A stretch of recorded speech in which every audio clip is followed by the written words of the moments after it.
Warahmatullahi wabarakatuh.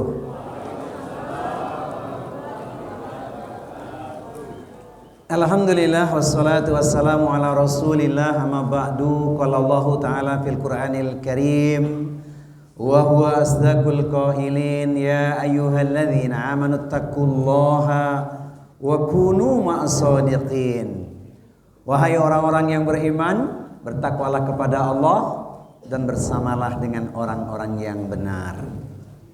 Orang yang benar digelari sebagai ahlul khair. Mereka pecinta ilmu, perindu surga, ahli ibadah, ahli taat, ahli taubat, ahli syukur, ahli sabar, ahli Quran, ahli silaturahmi, ahli kebaikan. Semoga kita pun termasuk di dalamnya. Amin ya rabbal alamin. Kepada Allah SWT kita bersyukur setiap saat, setiap keadaan, karena kita pasti tak mungkin mampu untuk menghitung nikmat Allah yang teramat banyak. Kepada Nabi Muhammad kita bersolawat, mencintainya, mengamalkan tuntunannya yaitu Al-Quran dan As-Sunnah, agar kita bahagia, selamat dunia dan akhirat. Amin Allahumma amin. Mari kita luruskan niat. Karena Allah kita bertemu, karena ukhuwah jangan berpisah. Kita hadir di majelis ilmu, semoga Allah turunkan berkah. Amin ya rabbal alamin. Tayyib, jamaah sekalian, pecinta ilmu, perindu surga yang saya cintai karena Allah. Hari ini kita melanjutkan bagian kedua atau penutup dari tema yang lalu, yaitu jangan risau dengan kekayaan, namun takutlah dengan kemiskinan. Sekedar kita ingat saja, kekayaan bukan untuk dirisaukan. Kekayaan untuk diusahakan, diikhtiarkan. Kalau sudah dapat, kita gunakan di jalan kebenaran. Maka jadi orang kaya itu sebuah keutamaan yang banyak memberikan manfaat. Kaya tidak mengapa asalkan bertakwa. Nanti kita buka lembar yang mengingatkan kita kembali ya. Kita termasuk orang-orang kaya atau miskin nih? Kaya. Saya lihat wajah-wajah orang kaya semua ini. Alhamdulillah. Apa tandanya orang kaya yang diberkahi Allah? Masih ingat? Orang kaya yang diberkahi Allah itu diberi banyak nikmat. Rumahnya bertingkat, mobilnya mengkilat, mereknya Alphard, uangnya berlipat. Alhamdulillah istrinya sehat, diperintah taat, tidak meninggalkan sholat, masakannya lezat, dan juga servisnya hebat. Alhamdulillah. Taib, sekarang kita lanjutkan lautan hikmah antara kaya dan miskin. Iya. Jadi kaya dan miskin itu merupakan ketetapan Allah. Sebab kalau di dunia isinya orang kaya semua, hendak kemana distribusi zakatnya? Tapi kalau di dunia isinya orang miskin semua, tentu banyak prahara. Tidak tegak keadilan Allah. Sunnatullah, hukum alam yang Allah telah gariskan.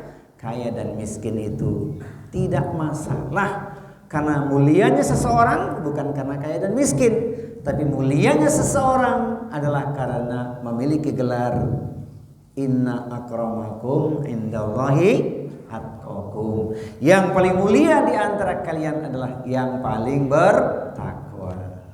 Baik, oleh karena itu, karena kaya dan miskin adalah ketetapan dari Allah yang harus disikapi dengan bijak, ini menurut pandangan Islam, maka kita semakin menyadari keduanya tak lebih dari ujian. Mana yang mulia atau mana yang hina tergantung bagaimanakah masing-masing di antara kita menyikapi ujian tersebut.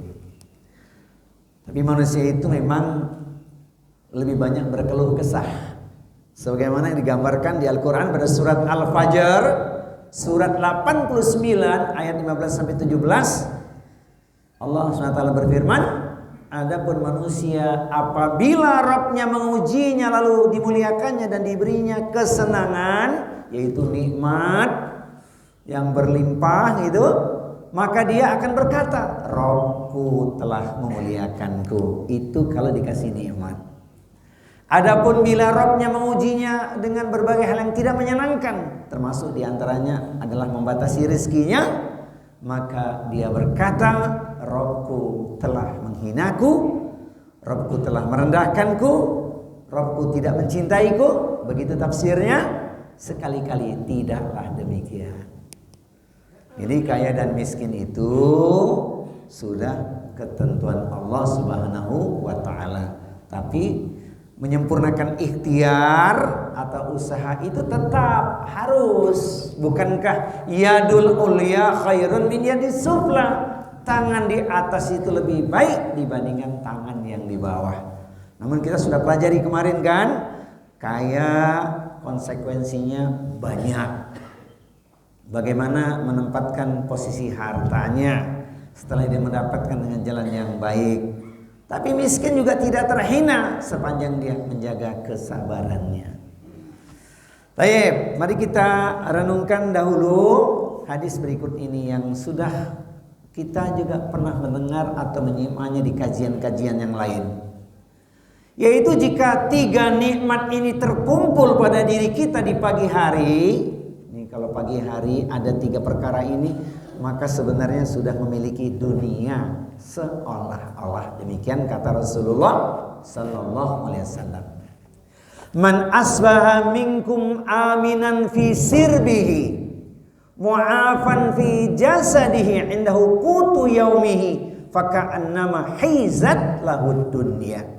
Barang siapa di antara kalian mendapatkan rasa aman di rumahnya, yaitu pada diri, keluarga, dan masyarakatnya, kemudian diberikan kesehatan badan dan memiliki makanan pokok pada hari itu di rumahnya, maka seakan-akan dunia telah terkumpul pada dirinya. Bapak Ibu sekalian, 3 hal ini sudah kita miliki kan? Rasa aman, sehat badan, ada makanan, ya kan? Itu seolah-olah sudah memiliki dunia. Bukankah kita sudah mengkaji apapun yang kita makan pasti habis, ya kan? Yang kita kenakan atau kita pakai pasti lapuk, tapi yang kita sedekahkan adalah pahala yang akan kita bawa menuju surga. Jadi 3 hal ini secara standar sudah dikatakan memiliki dunia. Tambahannya apa? Selain yang 3 ini, rumah megah, mobil mewah, hektaran ladang dan sawah, investasi yang terus bertambah. Pendek kata, semua serba indah dan wah. Alhamdulillah istrinya solehah, suaminya gagah dan ramah, masya Allah. Wih, bukan main. Baik ya. Namun bukan berarti kita tidak boleh kaya raya. Kaya raya, kaya harta itu boleh. Tidak apa-apa dengan kaya bagi orang yang bertakwa.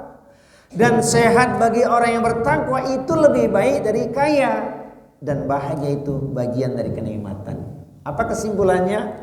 Sudah kaya, bertakwa, sehat pula. Nah, tapi kalau ngomongin kesehatan, ini tentu puncak ya. Sebab kalau tidak sehat, ibadahnya tidak terjaga dengan sempurna, kan gitu diantaranya ya. Jadi kita pengennya Allah beri nikmat, kekayaan, ketakwaan, dan kesehatan. Insya Allah 3 hal ini luar biasa. Baik. Jadi tidak tercela untuk jadi orang kaya, nggak apa-apa. Dalam hadis yang lain Nabi mengatakan, la ba'sa bil ghina liman ittaqallaha. Tidak mengapa kaya bagi orang yang bertakwa. Itu artinya siap kaya harus siap takwa. Sebab kalau kaya tidak bertakwa, nanti ancamannya luar biasa. Ini yang kita takutkan. Insya Allah kita ingin jadi orang kaya yang bertakwa. Amin. Nah, karena kita sedang bicara kaya dan miskin, maka jangan lupakan hadis ini. Ada keutamaan untuk kita senantiasa menjaga sikap qanaah, yaitu merasa cukup dan puas atau qanaah atas anugerah yang telah Allah berikan. Qad aflaha man aslama wa ruziqa kafafan wa qana'ahu Allahu bima atahu. Sungguh sangat beruntung orang yang telah masuk Islam, dapat nikmat Islam, nikmat yang tak ada bandingan, kemudian diberikan rizki yang cukup, sebab cukup lebih dari sekedar kaya, dan Allah menjadikannya merasa puas dengan apa yang diberikannya. Jadi ini pelajaran penting, intinya qanaah. Kita luaskan. Sifat qanaah dan selalu merasa cukup itulah yang selalu Nabi Sallallahu Alaihi Wasallam minta pada Allah dalam doanya. Saya yakin doa ini sudah menjadi amalan tetap kita. Jangan lupa doa ini harus kita mohonkan karena kita ingin dapat keutamaannya. Berapa perkara Nabi berdoa? Anna Nabiya Sallallahu Alaihi Wasallam kana yaqulu Allahumma inni as'alukal huda. Itu yang pertama, huda. Kemudian yang kedua, wattuqa. Yang ketiga, wal afafa. Dan yang keempat, wal ghina. Jangan lupa doa ini menjadi amalan tetap kita. Allahumma inni as'alukal huda wattuqa wal afafa wal ghina. Ya Allah, aku meminta padamu petunjuk, ketakwaan, diberikan sifat afaf dan ghina. Huda artinya petunjuk adalah ilmu. Ilmu adalah cahaya yang akan menerangi kehidupan kita, sebab tanpa ilmu akan gelap gulita. Kemudian ketakwaan, dengan adanya rasa takwa, kalau ketakwaan yang kita miliki, maka kita akan senantiasa menjauhi hal-hal yang tidak diperkenankan. Dikuatkan lagi dengan afaf, yaitu menjauhkan, menahan diri dari hal yang tidak diperbolehkan. Orang takwa punya rasa takut kepada Allah Subhanahu wa taala, merasa diawasi, kemudian punya sifat afaf, yaitu menjauhkan dari hal yang tidak diperbolehkan. Maknanya berlepas diri dari perbuatan maksiat. Kemudian ghina yang dimaksud adalah hati yang selalu merasa cukup, tidak butuh, tidak silau pada apa yang ada di sisi manusia. Jadi kaya yang sebenarnya adalah ketika seseorang memiliki kekayaan hati atau jiwa. Nanti itu juga menjadi penutup kajian kita. Karena kaya yang sebenarnya adalah ketika seseorang sudah memiliki kekayaan hati atau jiwa. Jadi kalau ditanya mendingan kaya harta atau kaya hati? Pilih kaya harta atau kaya hati? Sudah kaya harta, kaya hati pula ya. Alhamdulillah. Amin. Nah, jamaah sekalian, pecinta ilmu perindu surga, mari kita melihat hikmah kaya dan miskin itu apa saja. Kalau kita buka rinciannya, kita akan temukan setidaknya ada 5 hikmah antara kaya dan miskin. Pertama, kaya dan miskin itu bentuk keadilan Allah. Jadi Allah itu adil karena apa?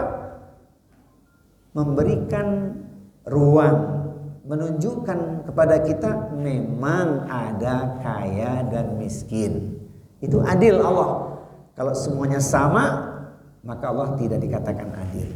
Dalilnya sesuai dengan pesan Al-Quran. Yang pertama, Pada surat An-Nahl, surat yang ke-16 ayat 71. Wallahu faddala ba'dakum ala ba'din fi rizki.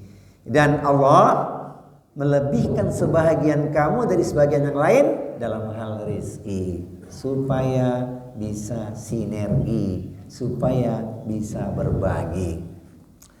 Yang kedua, Quran surat Asyura, surat yang ke-42 ayat di nomor 27. Walau basatallahu rizqa li ibadihi la baghaw fil ardi.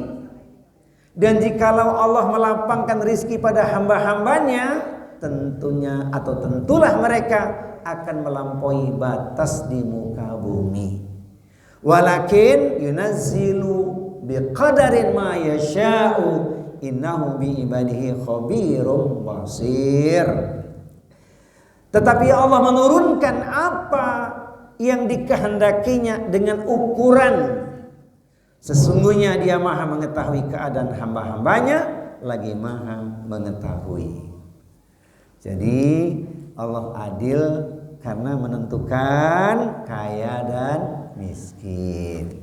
Alas, ini yang pertama. Kemudian yang kedua, hikmahnya adalah ada yang pantas kaya, ada yang pantas miskin.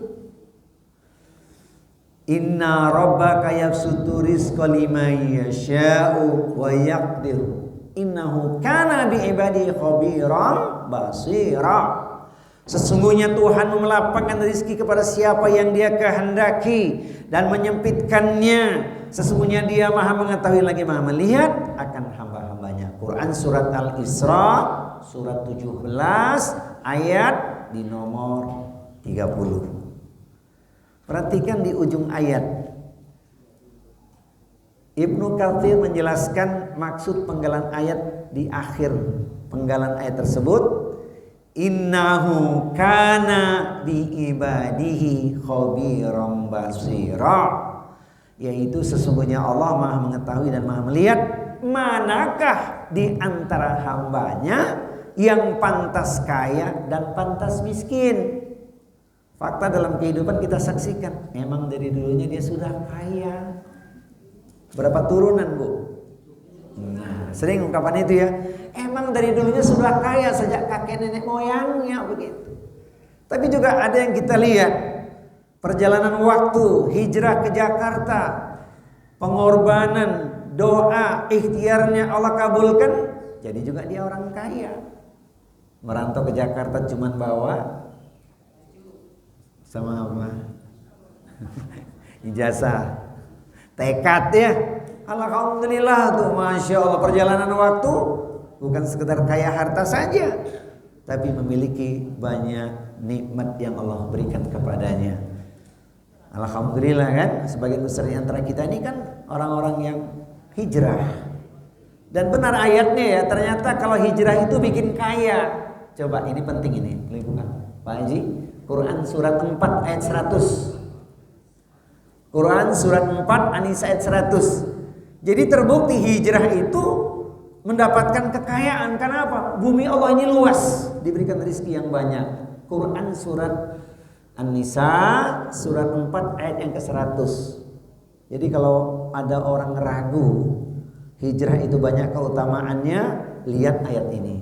Quran surat 4 An-Nisa ayat yang ke-100.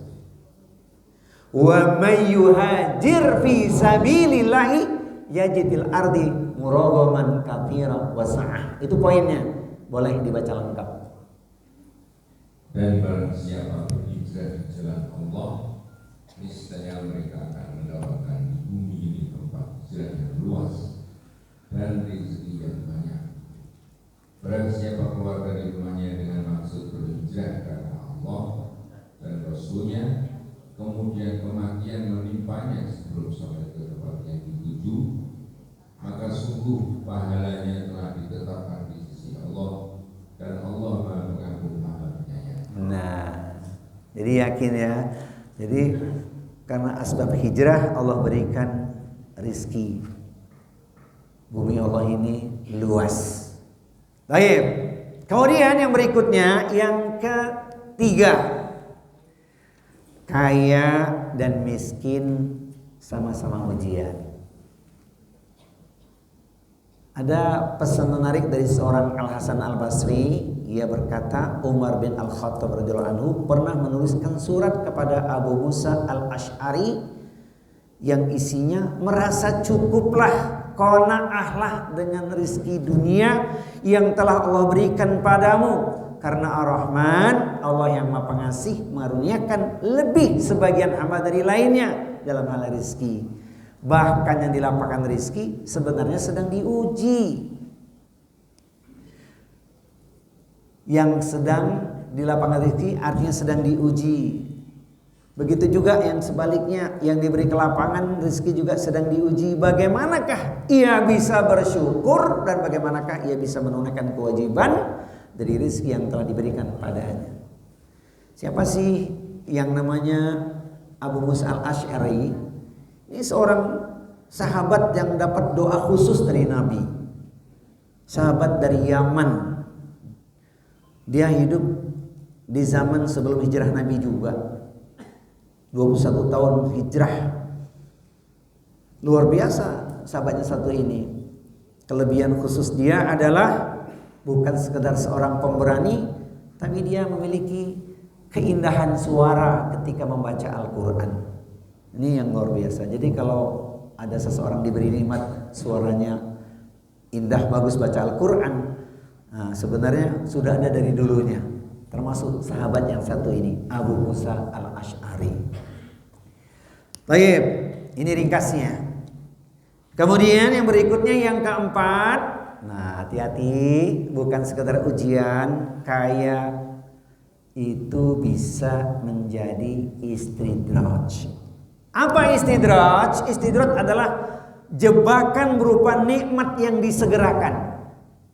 Hati-hati, yang sudah Allah beri kekayaan itu boleh jadi istidraj kalau dia tidak bersyukur. Karena ada yang mendapatkan limpahan rezeki disebabkan banyak cara. Tapi ada orang yang kekayaan dia dapat dengan cara bermaksiat. Hari ini apalagi ya, orang cari peruntungan. Memang ada yang menang dari judi online itu. Dia judi nggak pernah kalah. Atau dia dengan cara yang lain yang tidak diperkenankan, mencari jalan pintas lewat kesyirikan, lewat ritual pesugihan contohnya. Dan ini memang ada. Nah, kekayaan seperti ini bukan suatu tanda kemuliaan, tapi ini yang disebut dengan istidraj. Suatu jebakan berupa kelapangan rizki. Maka ada hadis Nabi yang satu ini menjadi pengingat. Bila kamu melihat Allah memberi pada hamba dari perkara dunia yang diinginkannya, padahal dia terus berada dalam kemaksiatan kepadanya, maka ketahuilah bahwa hal itu adalah istidraj. Gambarannya apa istidraj? Seperti ketika kita mancing ikan. Ketika kita lemparkan kail, umpan dimakan oleh ikan, kita strike, kemudian ikan kita dapatkan. Setelah itu apa yang terjadi? Ikannya diapain, Pak? Yang hobi mancing nih. Sebelum digoreng diapain dulu tuh? Dibelek ya kan? Bahkan dimasak dengan cara khusus di presto sampai durinya pun tak bersisa. Bayangin kalau orang dikasih nikmat kekayaan tidak bersyukur, bahayanya bukan cuma di dunia nggak berkah, tapi di akhirat azabnya berat. Sebagaimana yang pernah kita kaji di kesempatan yang lalu, karena harta tidak diinfakkan, harta ditimbun, wah siksanya mengerikan. Ini perlu ya kita ingat karena ini ada hubungannya. Boleh dibuka Quran surat At-Taubah surat 9 ayatnya di nomor 34-35. Hati-hati yang sedang Allah berikan kekayaan jangan sampai jadi istidraj. Mestinya harta menjadi dirinya mulia, bertakwa kepada Allah, maka dia akan bahagia. Quran surat At-Taubah surat 9 ayatnya 34-35. Tafadhal. Wahai orang-orang yang beriman, sesungguhnya banyak dari orang-orang alim dan rahib-rahib mereka benar-benar memakan harta orang dengan jalan yang batil, dan mereka menghalang-halangi manusia dari jalan Allah. Dan orang-orang yang menyimpan emas dan perak dan tidak menyimpannya di jalan Allah, maka berikanlah kabar gembira kepada mereka bahwa mereka akan mendapat azab yang pedih. Ingatlah pada hari ketika emas dan perak dipanaskan dalam neraka jahanam, lalu dengan itu disetrika dahi, rambut dan punggung mereka, seraya dikatakan kepada mereka, inilah harta bendamu yang kamu simpan untuk dirimu sendiri, maka rasakanlah akibat dari apa yang kamu simpan itu. Perhatikan di ujung ayat nomor 35. Hadza ma kanastum li anfusikum fadzuqu bima kuntum taknizun. Jadi ancamannya berat. Maka itu menjadi istidraj ketika harta tidak digunakan di jalan yang diridhai Allah. Baik, sekarang yang kelima. Ini yang terakhir dari hikmah kaya dan miskin. Miskin bisa jadi sebagai hukuman atas dosa. Bapak Ibu mungkin sering mendengar kalimatnya, ini dulu dia tuan tanah, sekarang sering nggak dengar kalimat itu? Ini orang kaya dulu, tapi di akhir hayatnya sebelum wafat belangsak hidupnya karena salah jalan, terjebak perbuatan maksiat yang sia-sia, hartanya dia hambur-hamburkan. Hati-hati ya yang suka nyawer. Yang suka nyawer hati-hati ya. Ini nyawernya di mana nih? Itu maksudnya, hati-hati itu. Nah, itu dampaknya berat itu. Tapi di sini mah nyawernya di masjid, amin. Ya, beda ya, infak sedekah itu. Kalah main judi, suka main perempuan, ya kan? Terus untung-untungan habis hartanya. Jangankan punya rumah, pindah dari satu tempat ke tempat lain, ngontrak. Ini bukan bicara tentang aib, bukan, tapi realita. Betul atau benar? Jadi miskin itu boleh jadi sebagai hukuman atas dosa yang dia lakukan. Ibnu Katsir rahimahullah berkata, kekayaan yang diberikan pada sebagian orang bisa jadi sebagai bentuk istidraj yang tadi, dan miskin sebagai hukuman atas dosa yang diperbuatnya. Ada kemungkinan seperti itu. Bisa jadi karena lupa pada Allah, bermaksiat, tidak bersyukur, meninggalkan sholat, bahkan sampai melakukan perbuatan syirik. Habis. Memang dulu gak punya, pengen kaya jalan pintas, jadi orang kaya sebentar, habis kemudian. Maka Allah ingatkan kepada kita, alangkah sayangnya Allah kepada kita, masih diberikan ruang untuk selamat. Perhatikan ayat ini. Ayat ini cara membacanya dipenggal menjadi dua bagian. Bagian pertama adalah wa ma asabakum min musibatin fabima kasabat aydikum. Ini cara membacanya yang pertama. Wa ma asabakum min musibatin fabima kasabat aydikum.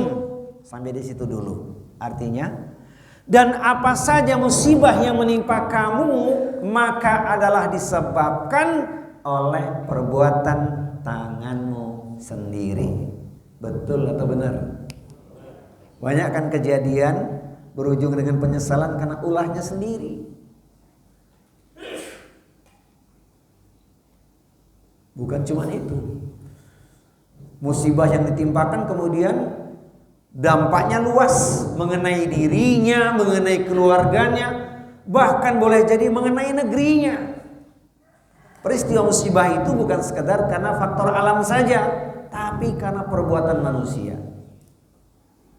Dalilnya Quran surat Ar-Rum, surat yang ke-30 ayat nomor 41. Dhaharal fasadu fil bari wal bahri bima kasabat aydin nas liyudhiqahum ba'dalladzi amilu la'allahum yarji'un. Telah nampak kerusakan di darat dan di laut karena ulah tangan manusia sendiri. Maka Allah timpakan pada dia supaya manusia ini merasakan akibat perbuatannya dengan sentilan yang Allah tunjukkan. Maksudnya apa? Agar kembali ke jalan yang benar. Kita sudah merasakan berbagai peristiwa musibah itu.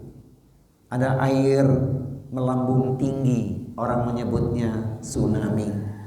Ada bumi bergerak kencang tak beraturan, namanya gempa bumi. Ada kepulan asap di gedung tinggi, namanya kobaran api. Ada gunung muntah, namanya erupsi. Ada orang minum racun, namanya. Nah, itu karena ulah tangan manusia. Nah, lihat ayat ini di penutupnya. Wa ya'fu an katsir, dan Allah memaafkan sebagian besar dari kesalahan-kesalahanmu. Itulah sayangnya Allah kepada kita. Walaupun sudah bermaksiat, sudah melakukan dosa, Allah masih kasih kesempatan. Kembalilah ke jalan yang benar. Kalau kita mau jujur, berapa banyak dosa telah kita lakukan? Berapa banyak aib yang kita miliki?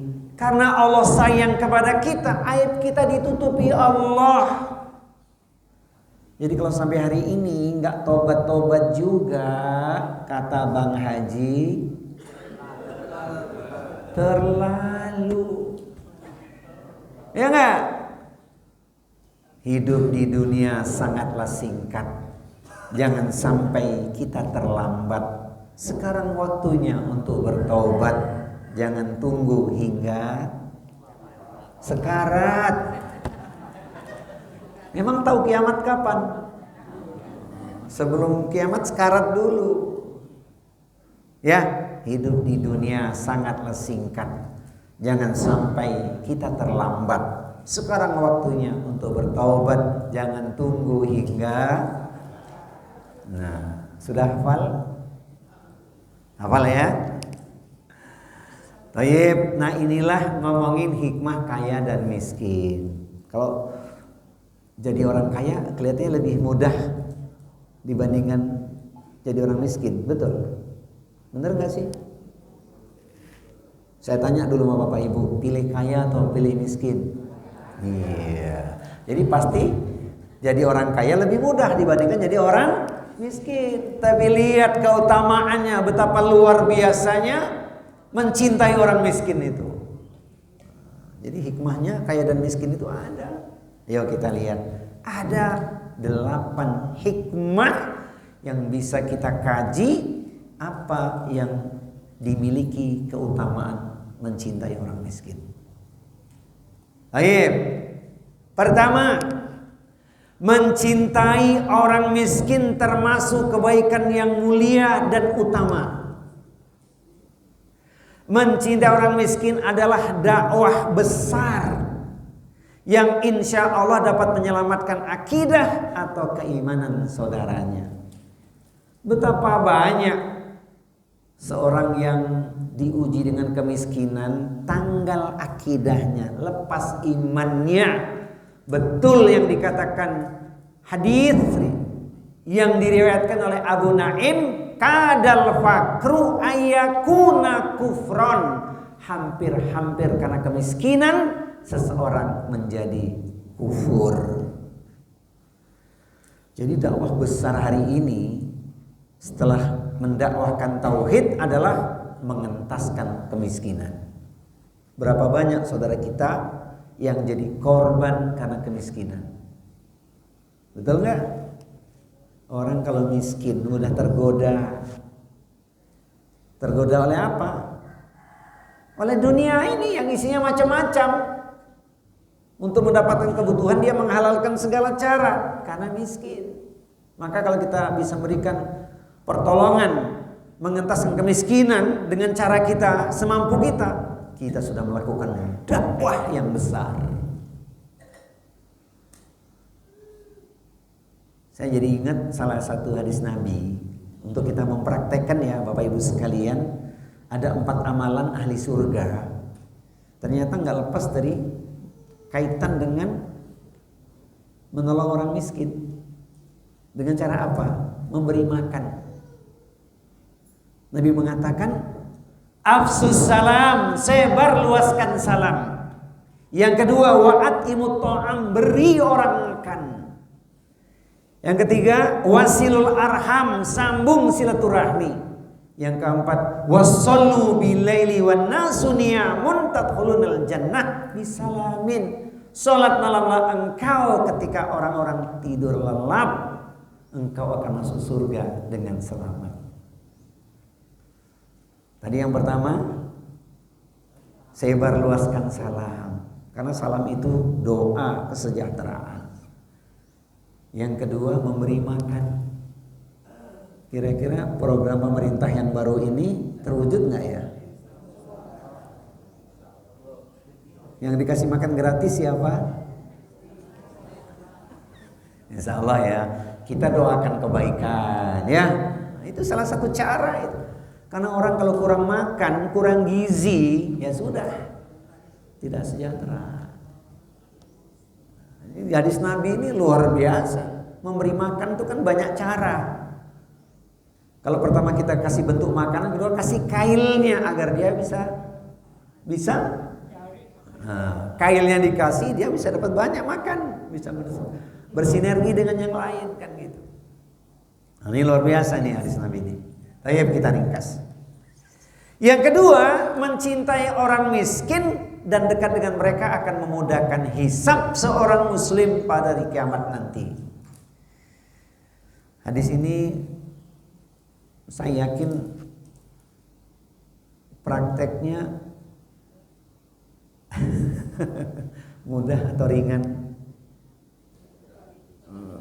Jangan bilang berat lah ya. Hadis ini prakteknya ringan, enteng, gampang atau mudah kira-kira ya? Insya Allah. Lihat ya, kata Rasulullah Sallallahu Alaihi Wasallam dari Abu Hurairah, man nafasa an mu'minin kurbatan min kurabi dunya, nafasallahu anhu kurbatan min kurabi yaumil qiyamati. Ini bagian yang pertama.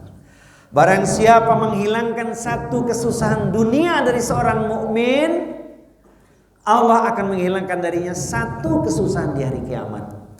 Itu kalau satu kesusahan. Kalau banyak kesusahan yang dibebaskan, Masya Allah, di hari kiamat nanti tidak ada naungan perlindungan, tidak ada naungan, tidak ada perlindungan, kecuali hanya Allah saja mampu berikannya. Ini dia hadisnya. Sampai di sini masih mudah ya Bu? Masih mudah. Yang berikutnya saya baca ya. Wa man yassara ala mu'sirin yasrahu alaihi fid dunya wal akhirati. Dan barang siapa yang memudahkan kesulitan orang yang dililit hutang, Allah akan memudahkan atasnya di dunia dan di akhirat. Gimana bagian yang kedua ini? Bu, ringan, enteng, gampang atau mudah?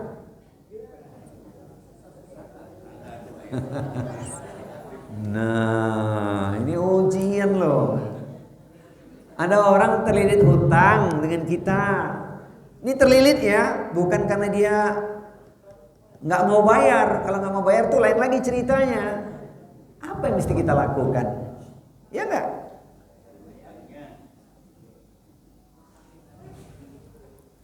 Gimana nih kalau yang ini? Kita buka ayatnya ya Bapak Ibu ya, supaya kita bisa praktekkan dalam kehidupan kita. Ada orang yang memang terbelit hutang. Hutangnya sama kita, bukan sama orang lain. Sama orang lain saja kalau kita bisa bantu, nanti kita lihat orang miskin yang seperti apa itu. Ada di ujung kajian kita nanti. Terkait sama kita pula lagi.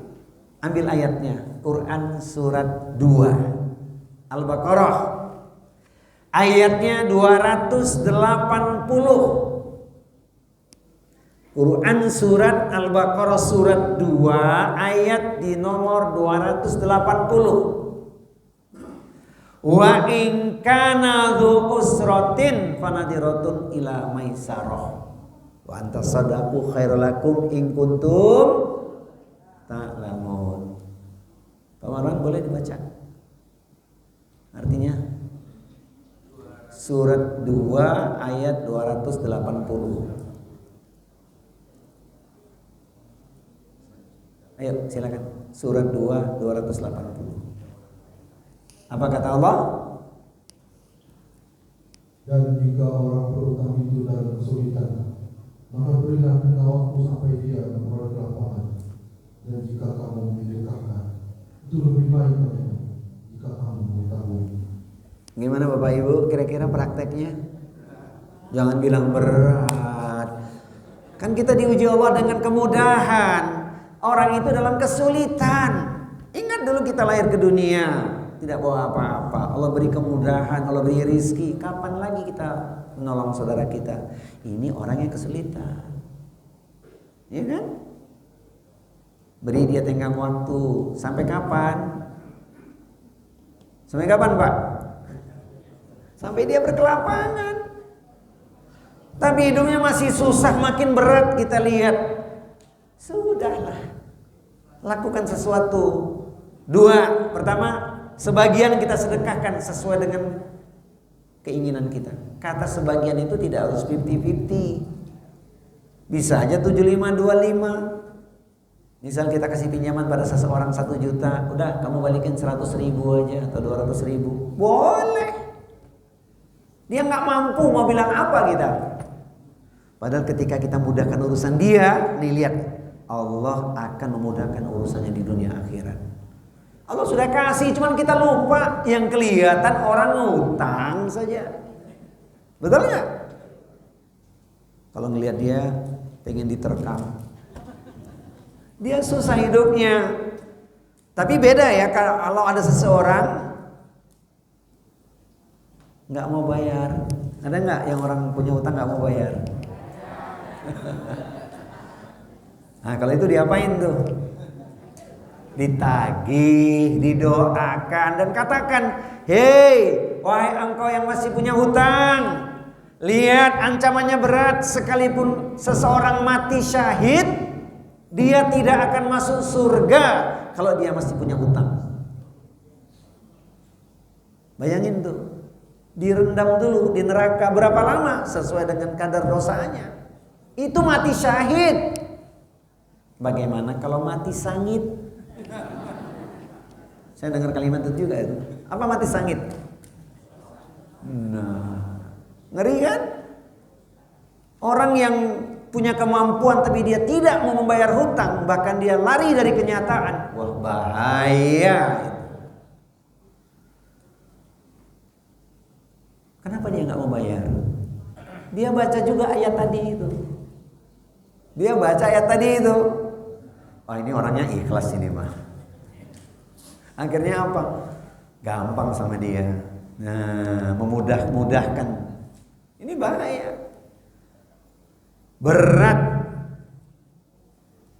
Ini kalau orang tidak mau bayar hutang.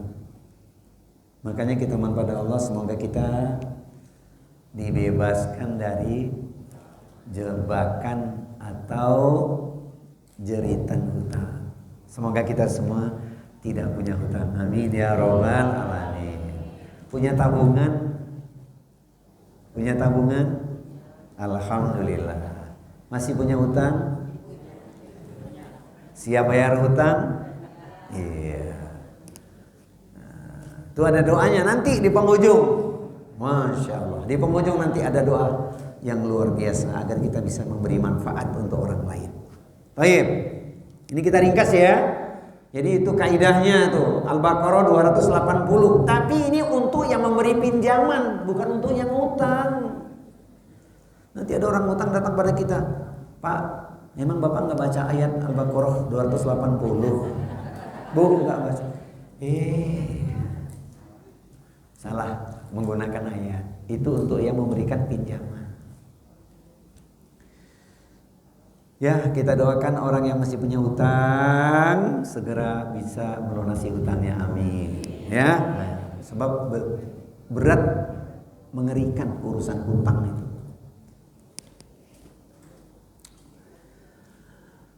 Kemudian lihat sesuai dengan bagian yang kedua ini, bahwa bukti sedikit harta akan sedikit hisabnya.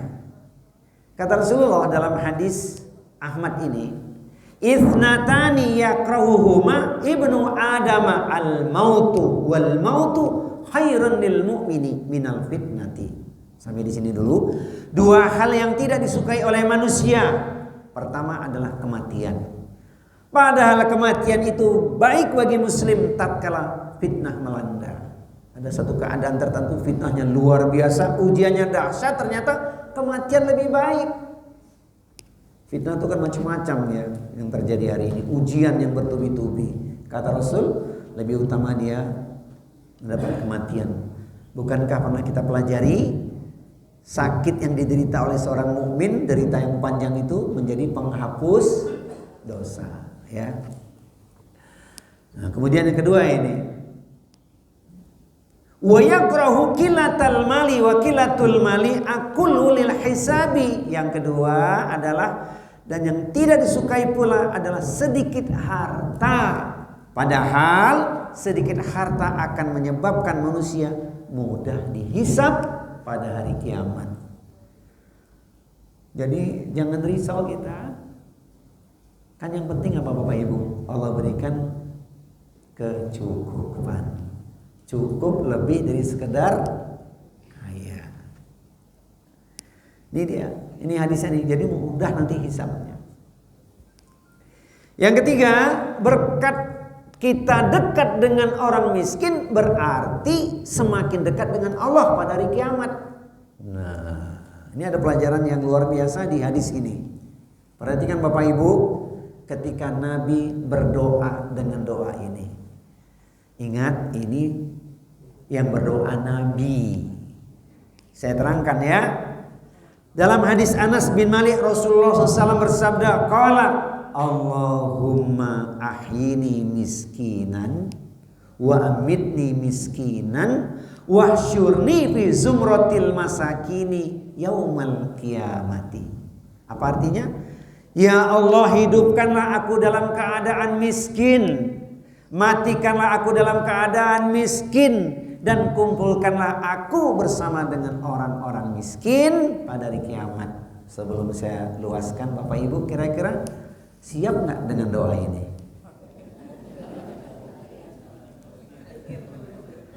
Ini serius ini. Bapak Ibu siap nggak dengan doa ini? Nggak ada yang bilang siap. Saya pun tak siap. Kenapa Nabi berdoa ini? Menunjukkan cintanya Nabi pada orang miskin. Nabi itu tawadhu. Nah itu dia. Jadi Nabi pernah berdoa dengan doa ini, tapi tidak mendawamkan doa ini. Maka Bapak Ibu tak usahlah berdoa dengan doa ini. Itu penjelasannya. Nabi pernah berdoa, tapi tidak mendawamkan doa ini. Sebagai pengetahuan bagi kita, begitulah tawadhunya Rasulullah Sallallahu Alaihi Wasallam. Serius ya Bapak Ibu, jadi nggak usah dibaca doa ini, diketahui saja ilmunya gitu. Nah, apa yang menarik? Yang menarik adalah ketika Aisyah bertanya pada Rasulullah. Aisyah berkata, Aisyah radhiyallahu anha berkata, mengapa wahai Rasulullah engkau meminta demikian?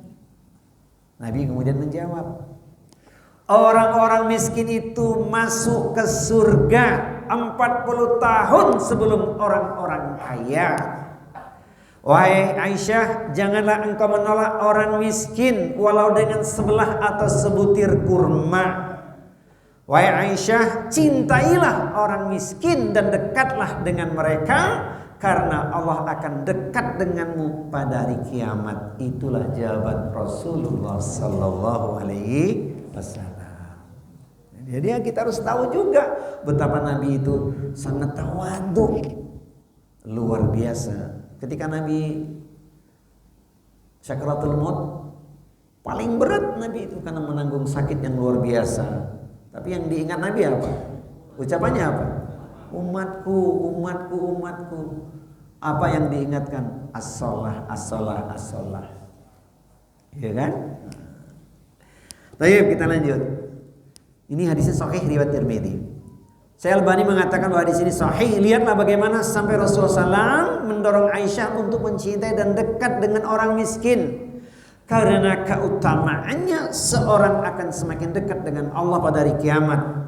Namun patut diingat, mencintai orang-orang miskin dan dekat dengan mereka, yaitu dengan membantu mereka, menolong mereka. Jadi bukan hanya sekedar dekat dengan mereka, bukan rumahnya dekat saja, tapi uluran tangannya itu yang paling penting. Ya. Kita lanjut. Yang keempat, mencintai orang miskin adalah landasan kecintaan pada Allah. Ini yang keempat. Para ulama menjelaskan bahwa mencintai orang miskin adalah landasan kecintaan pada Allah. Namun seseorang harus mencintai si miskin itu karena Allah. Artinya, kalau ada orang miskin yang beriman, kita makin cinta pada dia. Ada nggak orang miskin tapi dia menjaga marwahnya? Nah itu dia. Nah ini harus kita dekat, kita cinta mereka. Ia pun menaruh cinta padanya. Hadis ini pelajarannya dahsyat. Dari Abu Umamah, Rasulullah SAW bersabda, "Man ahabba lillahi," barang siapa yang mencintai karena Allah, kemudian wa abghadha lillahi, membenci juga karena Allah, wa a'ta lillahi, memberi juga karena Allah, wa mana'a lillahi, tidak memberi juga karena Allah, faqad istakmalal iman, maka ia telah sempurna imannya. Hadis riwayat Abu Daud, Tirmidzi dan Ahmad. Perhatikan hadis ini yang diberikan Rasul pada kita. Siapa kalau ingin mencintai itu, cintalah karena Allah. Ya, saya lanjutkan. Kalau benci juga karena Allah.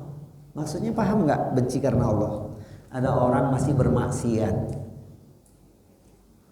pokoknya perilakunya buruk, jangan kita benci orangnya. Yang kita benci perbuatannya, perilakunya, karena kita punya ruang untuk mendakwahinya. Itu.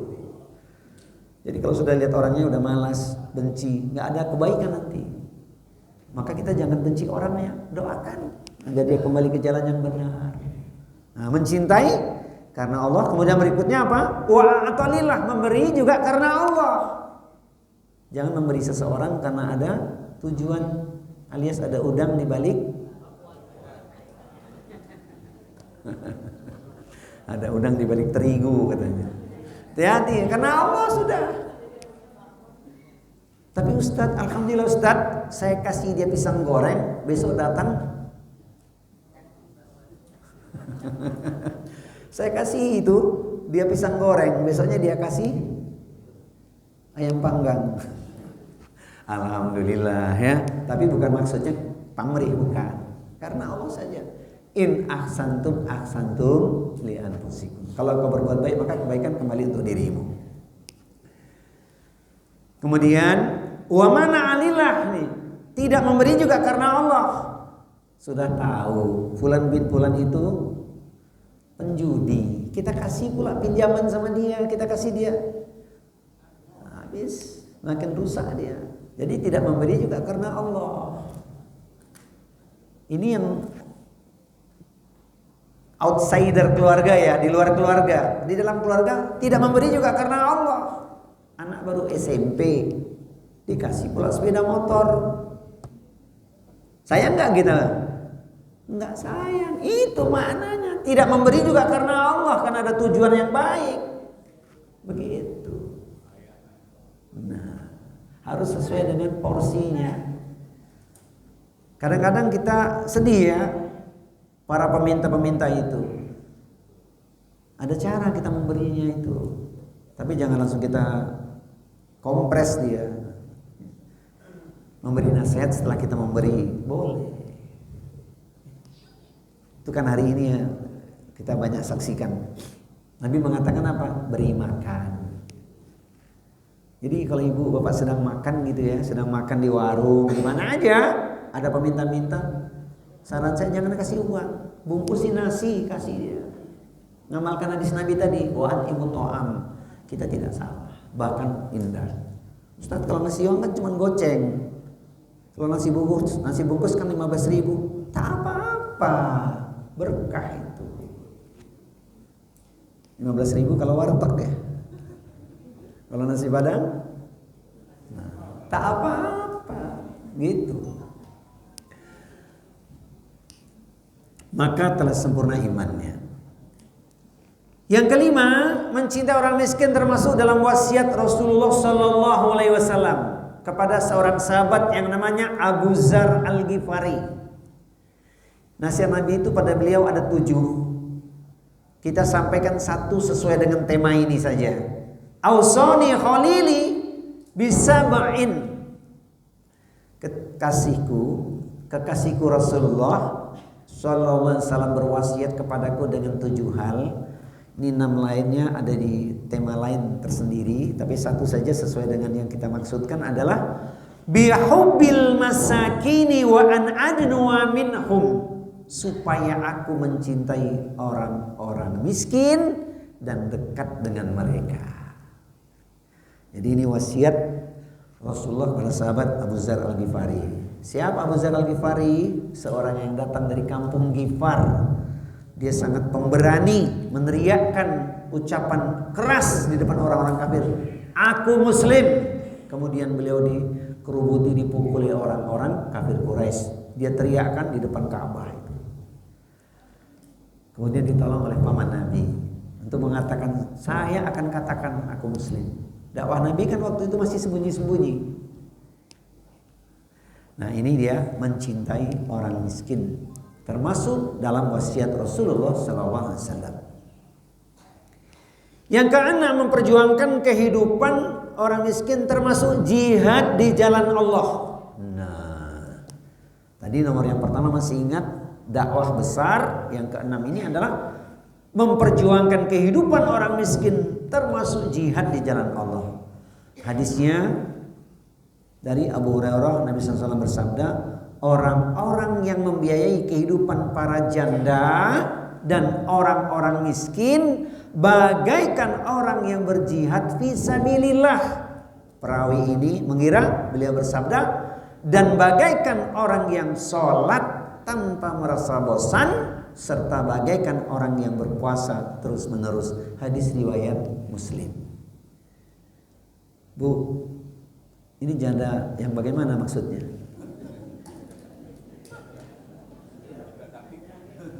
Janda yang gimana, Bu? Janda miskin yang banyak tanggungannya gitu, bukan janda kaya loh ya. Nah, janda yang miskin ya. Dia miskin, anaknya banyak, ini peluang emas buat kita. Bantu sekolahkan anaknya. Berkah buat kita itu. Pahalanya luar biasa. Apalagi kita lihat anaknya ada bakat gitu ya, cerdas gitu, Masya Allah. Berkah di dunia buat kita, pahala untuk akhirat kita. Ini ringkasnya. Yang ketujuh, menolong orang miskin akan mudah memperoleh rizki dan pertolongan Allah, serta akan mudah mendapatkan barokah doa mereka. Nah, hadisnya mana nih?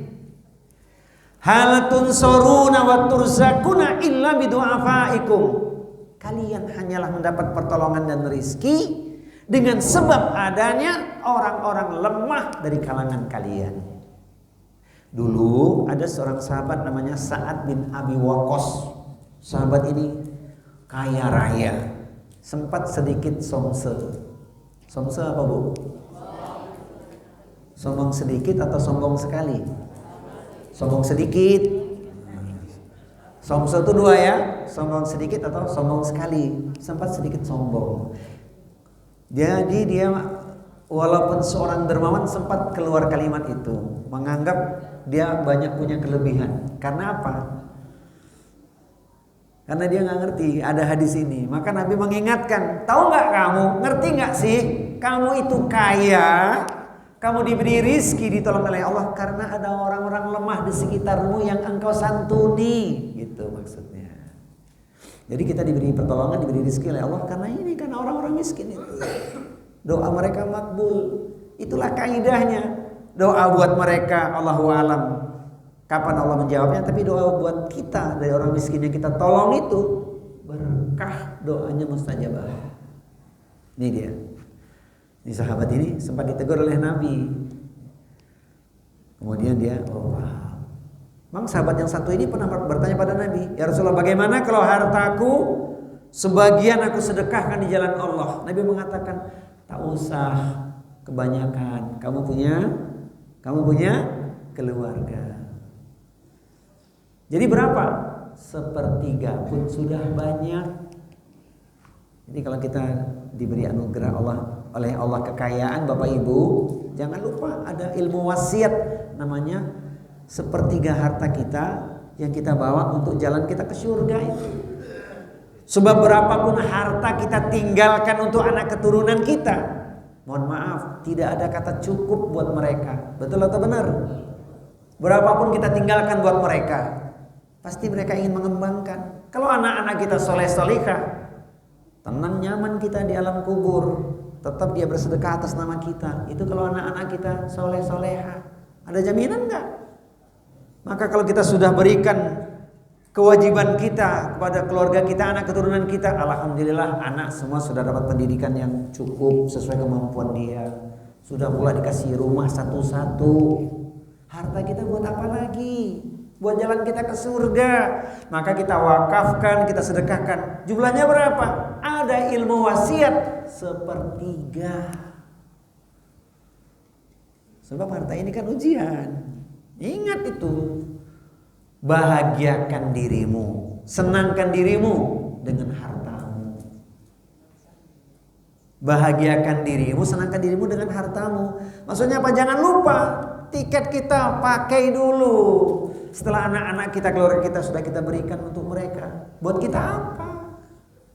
Karena innama amwalukum wa auladukum fitnah wallahu indahu ajrun azim. Sesungguhnya di dalam hartamu dan anak-anakmu merupakan cobaan. Di sisi Allah lah ganjaran yang besar. Quran surat At-Taghabun surat 64 ayat di nomor 15. Itu dia. Tinggal kita jujur saja kepada Allah. Ya kan? Harta kita cukup banyak tidak? Kita yang tahu kan? Gitu. Meninggalkan harta yang banyak sampai hampir 1 triliun ya. Hampir 1 triliun ya. Belum sempat diwariskan itu. Ketangkap sama KPK. Gimana coba itu? Ngeri enggak? Na'udzubillah min dzalik. Padahal itu jalannya siksa. Jalannya Allahu a'lam dari mana. Nah, kita ingat lagi kaya bertakwa. Udah itu aja. Baik, sekarang nomor yang terakhir yang ke-8. Ini karena subuh kita maju ya. Memiliki sifat tawadu dan qanaah. Jadi kalau kita mencintai orang miskin, kita akan punya 2 sifat yang utama, yaitu memberikan pengaruh yang signifikan terhadap kepribadian kita. Jadi orang yang tawadu. Tawadu itu rendah diri di hadapan Allah dan rendah hati di hadapan manusia. Itu karena mencintai orang miskin.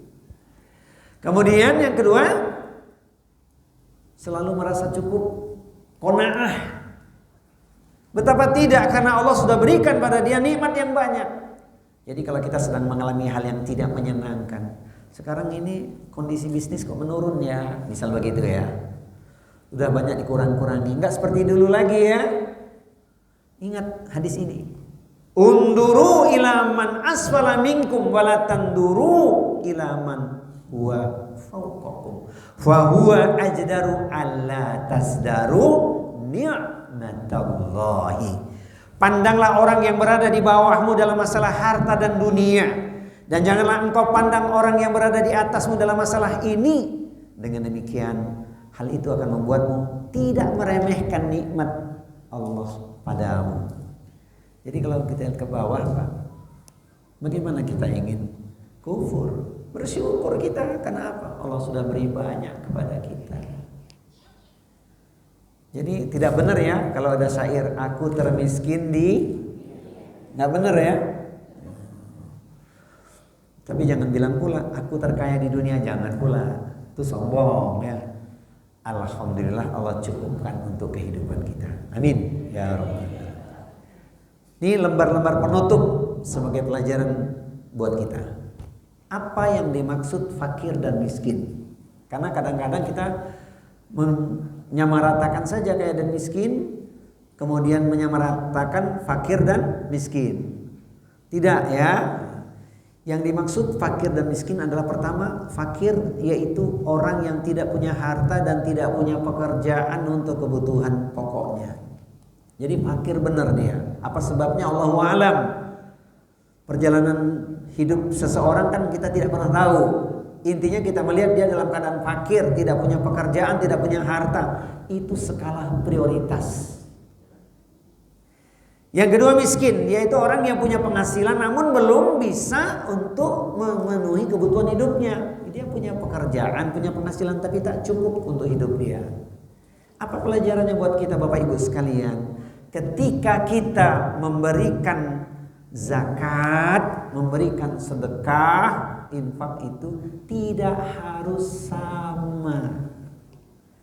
Kepada fakir lebih banyak jumlahnya dibandingkan kepada miskin. Kalau zakat kita tahun ini katakan 10 juta gitu ya. Untuk yang fakir 7 juta. Untuk yang miskin 3 juta. Karena orang fakir itu lebih banyak kebutuhannya.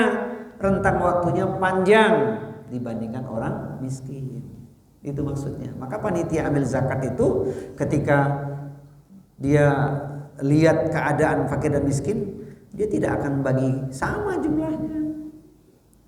Fakir lebih banyak dibagi, baru kemudian miskin. Itu kaidahnya. Skala prioritas. Lantas siapa si miskin yang patut dicintai? Nah ini dia yang perlu kita pahami ya. Siapa orang miskin yang patut kita cintai? Adalah seorang muslim yang taat. Dia miskin diuji Allah dengan berbagai keadaan yang kekurangannya itu, tapi dia beriman, taat dia. Itu skala prioritas. Perhatikan itu skala prioritas. Walaupun yang lain juga kita berikan. Hadis ini menunjukkan pada kita memang ada orang miskin yang menjaga kehormatannya. Namanya miskin bukanlah orang yang tidak menolak 1 atau 2 suap makanan, akan tetapi miskin adalah orang yang tidak punya kecukupan, lantas ia pun malu atau tidak meminta dengan cara mendesak. Dia nggak mau minta-minta. Miskinnya dia karena cermatnya kita melihat keadaan dia. Saya ulangi. Miskinnya seseorang karena cermatnya kita melihat keadaan dirinya. Maka kita berikan uluran tangan, bukan karena dia meminta-minta. Nah ini. Siapa yang dimaksud itu ya? Kita lihat miskin itu ada 2. Kemiskinan ada 2 macam.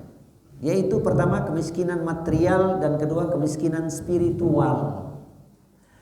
Yang dimaksud kemiskinan material adalah orang yang keadaannya kurang atau miskin dari harta benda duniawi. Emang dia nggak punya harta ini, perhatikan.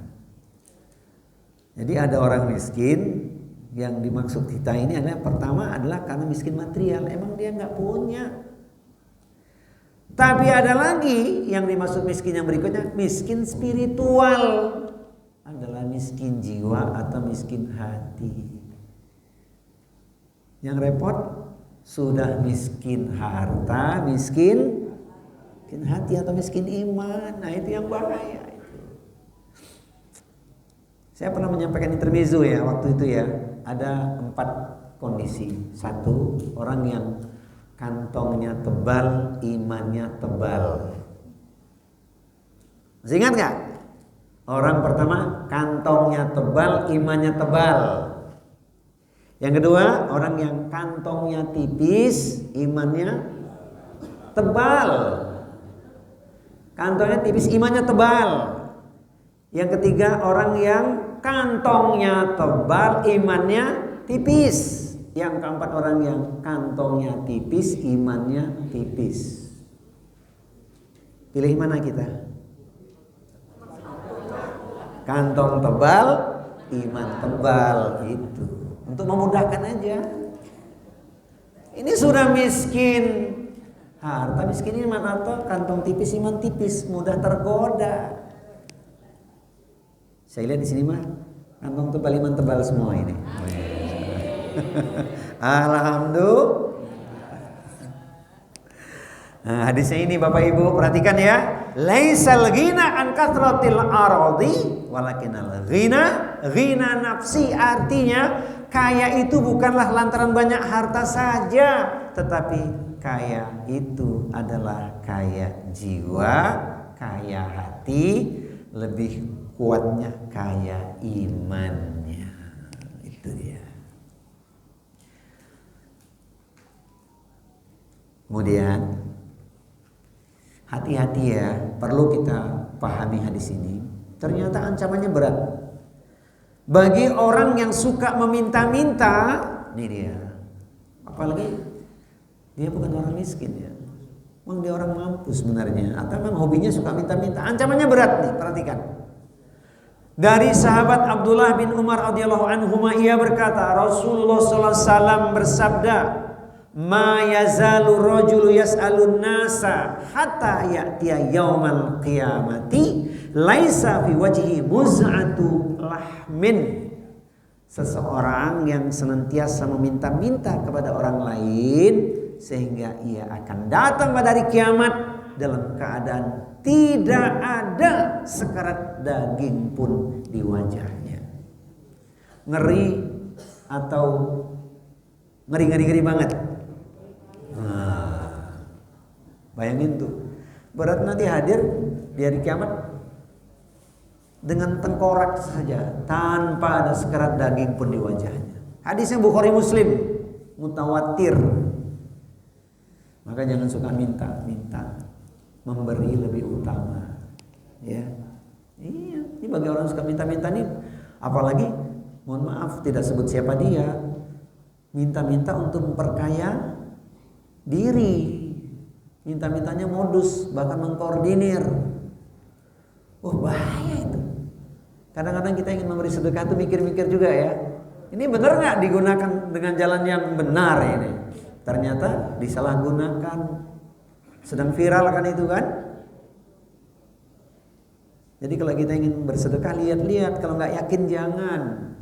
Yang amanah harus kita berikan. Karena itu menyuburkan dia untuk melakukan kejahatan berikutnya. Yayasannya apa sih? Kemana distribusinya? Bener nggak? Jangan-jangan di dalamnya ada kejahatan. Nah, sudah paham itu. Kejadiannya nggak jauh dari sini.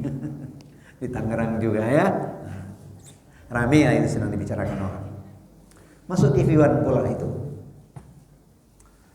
Kemudian hadis yang kedua, ini dia. Tadi hadis yang pertama, yang kedua, man sa'ala min ghairi fakrin faka'annama ya'kulul jamro. Barang siapa meminta-minta kepada orang lain tanpa adanya kebutuhan, maka seolah-olah ia memakan bara api.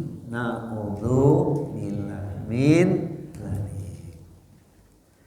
Jemaah sekalian, pecinta ilmu penduduk surga, ada satu doa yang saya katakan tadi, agar kita dijadikan orang yang punya kemampuan. Ada pesan yang dalam dari doa berikut ini. Yuk, perhatikan. Kita baca sama-sama. Amalkan doa ini ya. Allahumma inni as'aluka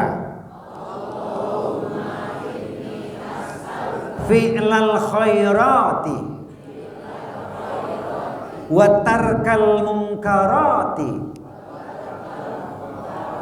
wa hubbal masakini. Sama-sama kita baca yuk. Wahid, itsnain, tsalatsa. Allahumma inni as'aluka fi'lal khairati wa tarkal munkarati wa hubbal masakini. Sekali lagi yuk sama-sama. Wahid, itsnain, tsalatsa. Allahumma inni as'aluka fi'lal khairati wa tarkal munkarati wa hubbal masakini. Ya Allah, aku memohon kepadamu untuk mudah melakukan kebaikan dan meninggalkan kemungkaran, serta aku memohon padamu supaya bisa mencintai orang miskin. Ini doanya dahsyat ini, agar kita jadi orang yang berkemampuan, bisa menebar kebaikan yang banyak. Menebar kebaikan pakai modal nggak? Pakai biaya nggak? Iyalah, bagaimana kita bisa meluaskan, menebarkan banyak kebaikan? Ini ada doa yang dalam, terkandung apa? Agar Allah berikan pada kita kemampuan, kecukupan, bisa banyak berbagi. Terus kita dijauhkan dari berbagai kemungkaran, dapatnya halal, banyak, berkah, manfaat, maslahat. Gitu kan? Kemudian setelah kita dapatkan untuk apa? Bisa mencintai orang miskin sebanyak-banyaknya. Kita selamatkan akidah iman saudara kita yang miskin itu agar tidak kufur. Amalkan doa ini. Semoga Allah menjadikan kita hambanya yang selalu kaya iman, kaya ilmu, kaya amal, kaya harta, dan pandai mensyukuri nikmatnya, serta bersabar dalam setiap keadaan. Nah, ini yang menjadi penutup kita. Lebih khusus saya tulis sekali lagi nih Pak Haji, supaya langsung fokus doanya. Ini kalau mau di share langsung nih. Jadi lebih besar ya. Allahumma inni as'aluka fi'lal khairati wa tarkal munkarati wa hubbal masakini. Ingat doa senjata orang beriman. Jadi dengan asbab doa ini, Masya Allah, semoga Allah berikan kita kemampuan. Saya tutup dengan sebuah syair. Bunga mawar memang berduri. Lagi, bunga mawar memang berduri, namun sedap dipandang mata. Orang takwa punya bukti menebar kebaikan dimanapun dirinya berada.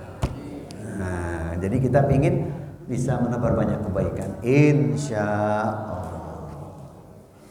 Demikian yang dapat saya sampaikan di kesempatan kali ini. Jamaah sekalian, melengkapi tema kita, bukan kekayaan yang kita risaukan, namun kemiskinan yang kita takutkan.